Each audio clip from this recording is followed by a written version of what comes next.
சென்னை பேராயம் ஏறக்குறைய 3 லட்சம் இறை மக்களை உள்ளடக்கிய ஒரு பேராயம். இந்த பேராயத்தில் பேராய தேர்தல் மே மாதம் 14ஆம் தேதி 2024ஆம் ஆண்டு நடைபெற்றது.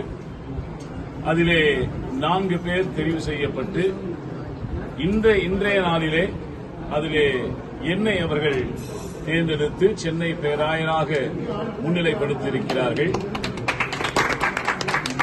சென்னை பேராயத்தினுடைய 14வது பேராயராகவும்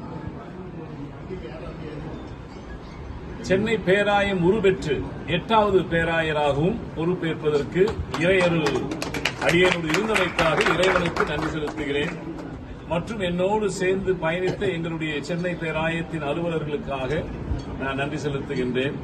எங்களுடைய சென்னை பேராயம் 25 பேராயங்களுக்கும் தாய் பேராயமாக சிறப்புமிக்க ஒரு பேராயமாக இருப்பதற்காக நான் இறைவனுக்கு நன்றி செலுத்துகிறேன்.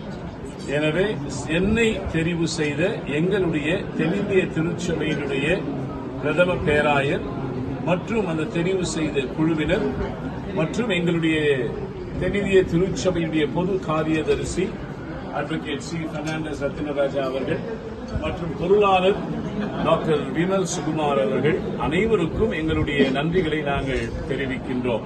சென்னை பேராயம் இன்னும் அதிக வேகமாக முன்னேற்றத்தின் பாதையிலே செல்லும் என்று நாங்கள் உறுதியளிக்கிறோம்.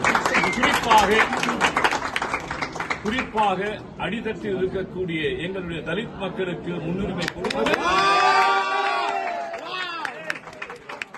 இறைவனுக்கே மாட்சி உரித்தாகுக.